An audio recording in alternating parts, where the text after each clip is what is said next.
राजस्थान के कई जिलों के लिए बड़ा अलर्ट है क्योंकि ब्यूरो ऑफ इंडियन स्टैंडर्ड्स यानी कि BIS ने भूकंप जोखिम को लेकर नया नक्शा जारी किया है। चिंताजनक बात यह है, इस नक्शे में राजस्थान के 9 शहरों को शामिल किया गया है और कई जिलों को तो हाई रिस्क की श्रेणी में रखा गया। चलिए जानते हैं इस रिपोर्ट के बाद किन शहरों में कितना खतरा बढ़ गया है। कहीं इस रिपोर्ट में आपके जिले का तो नाम नहीं है। चलिए पूरी डिटेल के साथ जानते हैं। देखिए, सबसे पहले तो आपको बता दूं, इस रिपोर्ट में बताया गया है अगर भविष्य में कभी भूकंप के झटके आए तो राजस्थान के कई शहरों को खतरा हो सकता है और राजस्थान के कई शहरों में तो भूकंप की वजह से काफी खतरा हो सकता है। इस नक्शे को अलर्ट के रूप में देखा जा रहा है। संभावित खतरों को देखते हुए अभी से एहतियात के तौर पर उपाय किए जाने की भी आवश्यकता है। ब्यूरो ऑफ इंडियन स्टैंडर्ड्स की ओर से जारी किए गए नक्शे में राजस्थान के 9 शहरों के नाम है। इनमें जयपुर, अलवर, जोधपुर, अजमेर, भरतपुर, पाली, उदयपुर, बीकानेर और भीलवाड़ा के नाम शामिल है।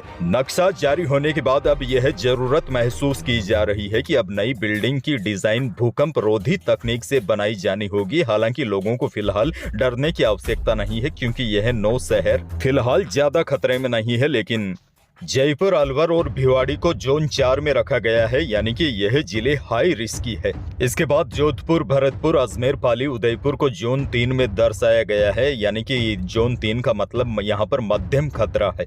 और जोन 2 में बीकानेर और भीलवाड़ा शहर है, यानी कि जोन 2 बहुत कम खतरे की श्रेणी में है। लेकिन अभी हाल ही में ब्यूरो ऑफ इंडियन स्टैंडर्ड्स ने भूकंप जोखिम का जो नया नक्शा जारी किया है, इस नक्शे में राजस्थान के 9 शहर जद में आ गए हैं। इनमें 2-4 शहर तो हाई रिस्क वाले हैं, जैसे जयपुर, अलवर। यहाँ पर भूकंप आया तो बड़ा खतरा हो सकता है।